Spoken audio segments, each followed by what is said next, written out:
ici, l'Écriture nous parle d'un jour, le jour de Pentecôte. Il faut savoir que la Pentecôte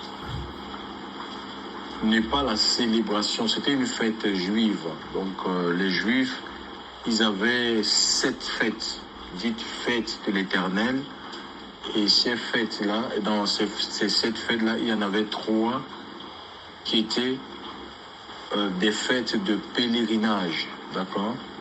Donc ces fêtes-là, ces 3 fêtes-là rassemblaient tous les Juifs qui vivaient dans la Palestine et les Juifs qui étaient à l'extérieur de la Palestine, c'est-à-dire en Italie, en Libye, en Éthiopie. Donc il y avait des Juifs un peu, les Juifs, on appelle ça les Juifs de la diaspora. D'accord? Et comme à l'époque, Jérusalem, avec son grand temple, était l'épicentre de l'adoration, le culte que Dieu agréait, c'est celui qui se passait là à Jérusalem. C'est quand on écoute la prière de la dédicace, la prière de Salomon. Il avait dit que si ton peuple est disséminé ou dispersé partout dans le monde et qui pêchent contre toi, s'ils ont leur regard tourné vers Jérusalem, exauce-le du haut des cieux. Nous avons, quand Daniel était en Babylone, déporté, il priait, mais il ouvrait la fenêtre, c'était en direction du temple. Donc, la Pentecôte, ce n'est pas la fête de l'effusion du Saint-Esprit, d'accord? C'est une fête qui a existé bien avant, puisqu'ici on nous parle du jour de Pentecôte, et ce jour-là, ce n'est pas une coïncidence. Dieu a voulu ainsi.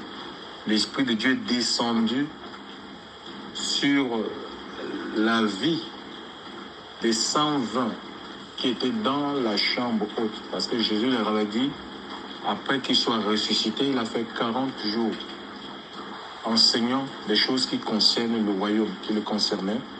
Et il leur a demandé, apparu à plus de 500 frères, il leur a demandé de ne pas s'éloigner de Jérusalem, d'attendre ce que le Père avait promis. Parce que, quoique ayant reçu 3 ans d'enseignement, d'accord? Et c'était un enseignement, les disciples là, ils étaient formés dans le tas, jour et nuit, d'accord? Ils étaient enseignés par le Maître, le jour et la nuit. C'est ça, un disciple, c'est quelqu'un qui suit le Maître. Donc quand Jésus s'est rendu à Galilée, ils étaient avec lui jour et nuit, ils dormaient avec lui sur les montagnes. Donc les gars, ils ont été formés jour et nuit. Et le Seigneur nous parle, on sait que ce n'est pas des bêtises qui sortaient de la bouche du Seigneur. Tellement il était rempli de Dieu, alléluia. Et il ne pouvait que parler des choses, communiquer des choses qui concernent le royaume de son Père. Alors, si nous avons l'Esprit de Dieu descend, donc je disais que cette fête, c'est une fête qui commémorait le don de la loi. Dieu avait donné la loi à son peuple. Vous savez que ce peuple, c'était un peuple qui était dans la domination de Pharaon. C'était des esclaves. Pharaon les comptait comme ses esclaves. C'était pas, oui voilà, c'était ses esclaves. Ils étaient dans les chaînes, ils travaillaient pour la gloire de l'homme. Et ils vont être tirés de cet esclavage-là. Et quand tu restes dans un endroit, c'est comme en Europe, les gens qui vivent longtemps en Europe, donc si c'est des Africains, ils vont perdre leur tradition, ils vont perdre leur culture. Ils s'assimilent en fait. C'était des gens qui vivaient selon les lois égyptiennes. Et en Égypte, il y avait l'idolâtrie. Il y avait plus de 700 divinités. D'accord, c'est pourquoi on a même quand Moïse va faire sa rencontre avec Dieu sur ce buisson qui brûlait sans être consumé, Moïse, et Dieu va lui demander d'aller pour libérer son peuple, il va leur poser la question, mais mes frères me demandent ton nom, comment je vais les dire, quel est le nom? Parce qu'eux, ils connaissaient Moïse, quoique étant juif de naissance, mais il était un Égyptien d'adoption et il a grandi dans le palais, il a étudié selon toutes les sciences de l'Égypte, dont même la magie. Moïse, il connaissait en fait. Et il connaissait ce Dieu-là, il a baigné aussi dans l'idolâtrie. Il y avait plus de 700 divinités en Égypte. Donc, il voulait un nom. Et ces divinités-là avaient des noms. Et il voulait donc un nom. Le Seigneur va lui dire, moi je suis, on m'a dit, il faut lui dire, mon nom c'est je suis. Tu vois, par exemple, en Égypte, donc chaque divinité avait sa spécificité, d'accord? Si tu avais besoin d'un enfant, tu te rendais vers le Dieu qui te donne les enfants, le Dieu de la procréation. Si tu avais besoin, par exemple, de la protection, tu te rendais vers ce Dieu-là pour offrir des offrandes. Si tu avais besoin de la prospérité, tu te rendais vers le Dieu qui procure. Donc, c'était des dieux. Donc, il y avait plusieurs divinités comme ça. Et le Seigneur lui dit, il a donné son nom, il dit, je suis. Donc, je suis celui qui est capable, si tu te confies à moi, de répondre, de résoudre tous les problèmes. Tu n'as pas besoin d'aller vers plusieurs dieux, d'accord? Aller de marabout en marabout, tel marabout est spécialité en telle chose, en tel domaine. Tu cours un peu comme les médecins en fait. Hein? Les médecins, il y a des gynécologues, il y a ceux qui, les médecins pour les yeux, les médecins pour les oreilles, les médecins. Donc le Seigneur, c'est le divin médecin. Il s'appelle Yahvé Rapha ou Feka. Donc c'est le divin médecin et il nous guérit de toutes nos maladies, d'accord? Les maladies du corps, les maladies de l'âme, les maladies de l'esprit. Il a la capacité, il s'appelle Je suis. C'est le Dieu capable. D'accord? Il est maintenant, il peut agir maintenant, demain. C'est le Dieu éternel, il est intemporel. Chers frères et sœurs dans le Seigneur. C'est le nom qu'il avait donné à Moïse. Hein. Donc après, il y a plusieurs noms dans les Écritures où c'est les hommes eux-mêmes. Il y a des hommes aussi qui ont donné des noms à Dieu. Par exemple, comme Abraham, par rapport à la manifestation du Seigneur dans leur vie. Même Moïse aussi a eu à donner un nom à Dieu. Par exemple, il y avait Nissi, l'Éternel notre bannière, quand il a donné la victoire sur Amalek. C'est lui qui a donné ce nom-là. Il y a des noms comme ça que les hommes, par rapport à la manifestation de Dieu, les Gédéons, ils ont donné les noms à Dieu. Vous voyez un peu? Et il n'est pas interdit de donner un nom. Si Dieu agit dans un domaine, tu peux l'appeler d'un nom. Vraiment, je t'appelle admirable. Tu vois un peu? Par rapport à ce que tu as fait dans ma vie. Donc voilà, ici, donc je disais donc que c'était une fête qui se commémorait. C'était une fête de souvenir. Et là, par rapport à la promesse que le Seigneur a faite, et Jérusalem se préparait à célébrer cette fête-là, ce jour-là. Et comme c'était une fête de pèlerinage, où tous les Juifs de l'intérieur, les Juifs de l'extérieur, ils venaient un peu de partout pour commémorer ce dont la loi que Moïse avait reçue sur des tables de pierre écrites du doigt de Dieu. La Bible, c'est un livre qui est inspiré, d'accord? Et il y a une partie qui a été écrite par les hommes, mais poussée par le Saint-Esprit, sous l'inspiration de l'Esprit. Et il y a une autre partie qui a été écrite par Dieu lui-même, notamment les 10 paroles, les 10 commandements. C'est Dieu qui les a écrits. C'est pas un homme qui a écrit, c'est pas Moïse qui a écrit les livres. Il les a reçus. L'écriture, c'était l'écriture de Dieu. D'accord? Sur les tables de pierre. Donc, au moins dans cette fête, les lois sur les tables de pierre, les apôtres, les disciples là sur la chambre haute, et que tu nous dis que il y a eu une visitation, l'Esprit de Dieu est descendu. D'accord? Il y a eu un vent impétueux, donc l'Esprit de Dieu est descendu sous forme de langue de feu. L'Esprit s'est posé sur eux, sur les 120. Les 120, ils tous remplis de l'Esprit de Dieu. C'était des hommes, aussi des femmes, d'accord? Tous remplis de Dieu, du Saint-Esprit, et ils se sont mis à s'exprimer parce qu'ils étaient remplis de l'Esprit de Dieu.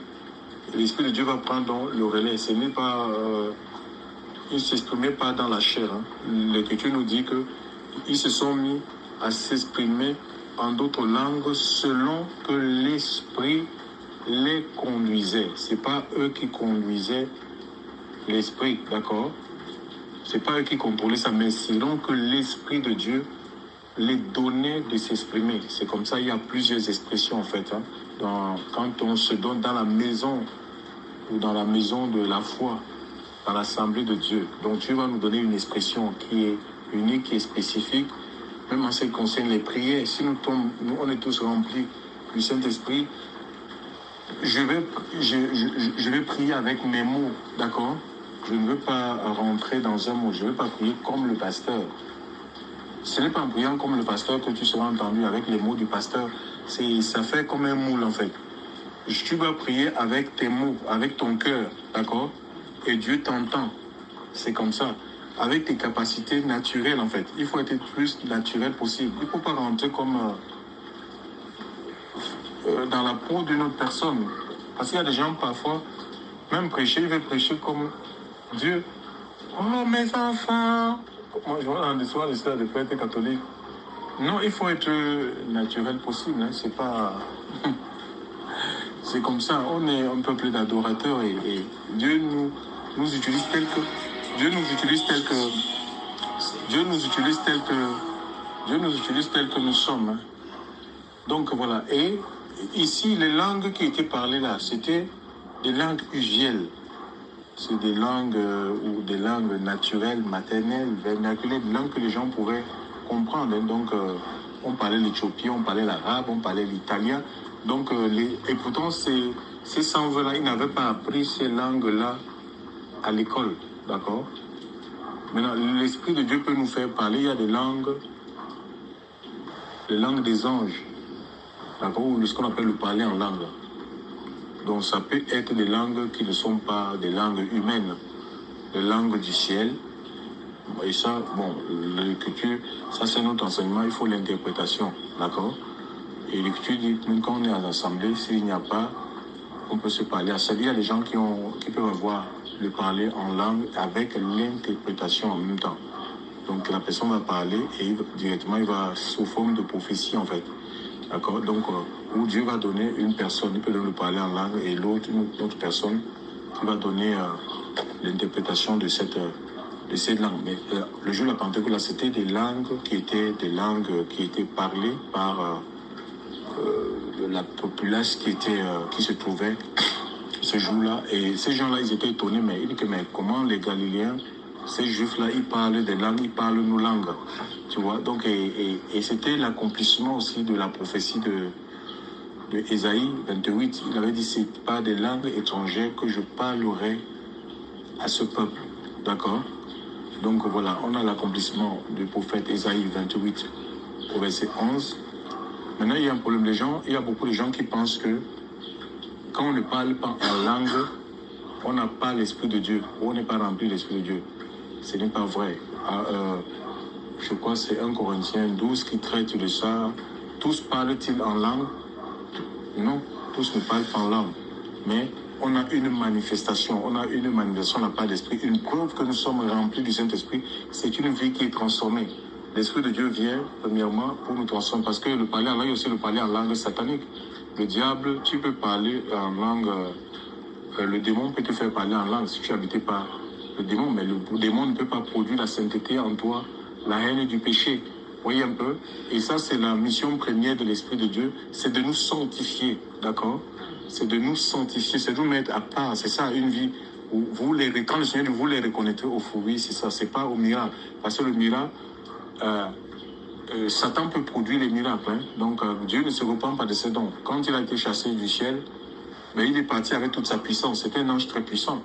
Et tous les anges qui sont... Il y a les anges, il y en a au moins un tiers d'anges qui l'ont suivi dans sa rébellion. Et comprenez, il y a les anges messagers qui viennent donner des nouvelles aux gens, des messages, des visions même. J'ai vu ceci, j'ai vu cela. Et parfois, c'est des choses qui ne cadrent pas avec les Écritures. C'est pourquoi il faut rester beaucoup dans les Écritures, parce que ce n'est pas toutes les visions qu'on peut avoir, que ce soit les visions jour, les visions nuit, qui sont de Dieu. Ce n'est pas tous les messages qu'on peut écouter qui sont inspirés par le Seigneur. D'accord? L'Écriture nous parle des doctrines des démons. Et nous sommes à la fin des temps, en fait. Donc, où même les élus peuvent être séduits, même par des actes de puissance. Les élus peuvent être séduits parce que nous, on aime beaucoup. Il y a un engouement pour les miracles. On est trop émerveillé par les miracles. C'est vraiment, il faut laisser le Seigneur. C'est lui qui nous sanctifie en fait. Il nous sanctifie et il faut se laisser sanctifier par la parole. Quand tu es sanctifié, l'Esprit de Dieu vraiment prend corps sur toi, en sorte que ton discernement va grandir. Parce que l'homme intérieur va prospérer, va s'étirer. Et tu vas avoir une bonne compréhension, une bonne perception des choses du Seigneur. Ça sera difficile que les gens, que tu sois séduit en fait. Ça sera difficile. Et ça, c'est le Saint-Esprit. C'est le Saint-Esprit dans ta vie. Et nous avons besoin du Saint-Esprit. Même l'enseignement n'est pas suffisant pour nous rendre aptes, capables de servir le Seigneur. Alléluia.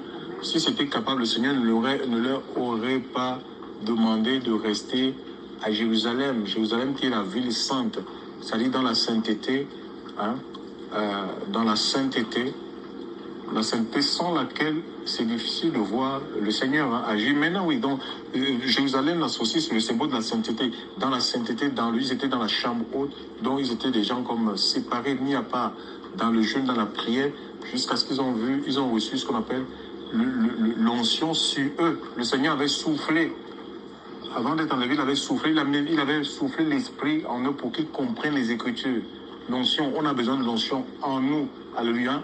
Au-dedans de nous, qui nous transforme, alléluia, et il y a l'onction sur nous, c'est l'onction pour le service en fait, donc un revêtement de puissance, et on ne s'arrête pas avec le Seigneur, d'accord, ne dis pas oui aujourd'hui, bon le Seigneur a effusé ma vie, c'est suffisant, non, Dieu a empuissanté ma vie aujourd'hui, c'est bon, non, tu as encore besoin, parce que le service de Dieu c'est croissant en fait, les responsabilités sont croissantes. C'est comme dans une entreprise. Hein. Tu es entré dans l'entreprise de Dieu. Donc si tu commences planton, tu ne dois pas s'arrêter à planton. Tu dois gravir les échelons. Donc les responsabilités et il faut savoir aussi avec des capacités. Dieu doit te donner des capacités en fait, chers frères et sœurs, à servir le Seigneur. Et surtout pour diriger les gens, tu as besoin vraiment d'être dans le bain de l'Esprit Saint. Alléluia. Pour diriger les gens. On a besoin de ce revêtement-là, de puissance en puissance. Ils ont été dans Acte 4, il y a la persécution, et ces gens-là vont se retrouver à prier, pareil pour Acte 12. Et l'Écriture nous dit que le lieu sur lequel ils étaient a tremblé. Parce qu'il y a la persécution, chers frères, on peut avoir peur, il y a des épreuves qui viennent, on ne comprend pas. Mais il faut qu'on aille toujours chercher la face de Dieu. Et c'est comme ça que nous recevons des renouvellements de l'esprit pour être dans l'assurance, chers frères et sœurs, de notre appel, du salut, avoir la conviction que le Seigneur est avec nous. Et ça, c'est le Saint-Esprit qui fait ces choses. Je vous dis, l'Écriture elle-même n'est pas suffisante. L'Écriture elle-même n'est pas suffisante. Donc, c'est l'Écriture ou la parole avec l'Esprit de Dieu. Alléluia. Et on a besoin d'être rassurés tous les jours. Et Dieu nous rassure. Et c'est l'Esprit de Dieu qui nous apporte cette assurance-là au quotidien, de savoir que le Seigneur est avec nous. Il nous a appelés et il peut continuer à se servir de nous. Donc les apôtres, Paul dit qu'on doit pas s'enivrer de l'alcool, hein, que vraiment soyez remplis de l'Esprit de Dieu. C'est tous les jours et Dieu veut nous remplir. Il y a un fleuve qui coule du cœur de Dieu, chers frères et sœurs. Si nos cœurs sont ouverts, le Seigneur va continuer à nous remplir pour que nous soyons efficaces. L'œuvre de Dieu, c'est plus facile. Regardez, Pierre n'avait pas de théologie, mais un message, parce que son message était loin du Saint-Esprit. D'accord? Un message qui est loin de l'Esprit de Dieu. Mais ça transforme déjà les vies, ça va transformer les vies, les conditions. Un message qui est loin de l'Esprit de Dieu, ça va toucher, ça va affecter les cœurs. Les gens vont te poser, comme ils vont poser, qu'est-ce qu'on doit faire? Tu vas aller parler de la repentance, tu n'auras pas peur. Si ta vie elle est loin de l'Esprit de Dieu, tu ne vas pas essayer d'arrondir les angles, de caresser les gens au sens du poil. Tu vas aller dire la vérité telle que tu la reçois de la part de Dieu. Tu n'as pas peur de perdre les membres. D'accord? N'essayons pas de construire une église. Si on veut construire une église humaine où on veut arranger, mais tu auras des sorciers, tu auras des satanistes, mais c'est un truc que tu ne pourras même plus contrôler et tu vas perdre ta vie comme ça. Il faut rester en Dieu, chers frères et sœurs. Alléluia. Prêchant le message du Seigneur, c'est ce message-là qui va te garder. Parce que l'église, ce n'est pas forcément les choses que tu vis. Ce n'est pas forcément ce qu'on voit, chers frères et sœurs. C'est livrer le blé en même temps. Mais il faut rester dans la paix, dans la vision. Tu n'as rien à construire par toi-même sur la terre. Si le Seigneur veut que tu aies un ministère qui explose, c'est mieux que tu sois porté par le Seigneur. Mais si on veut prendre, si nous-mêmes on veut s'élever avec des méthodes, machin, tout ça, des réseaux humains, c'est comme si tu prenais, déjà tu ne seras pas libre, tu vas dépendre des personnes qui t'ont amené à ça. Et c'est un peu comme emprunter un ascenseur où il n'y a pas de frein. La descente est catastrophique. Mais quand tu es porté par Dieu, frère, tu ne descends pas. Même si les hommes te lâchent, non. Que le nom du Seigneur soit béni. On va prier que nos cœurs soient ouverts, chers frères et sœurs, pour recevoir, alléluia, oui, pour recevoir, pour continuer à recevoir la part du Seigneur. Bénissons le Seigneur. Père, nous voulons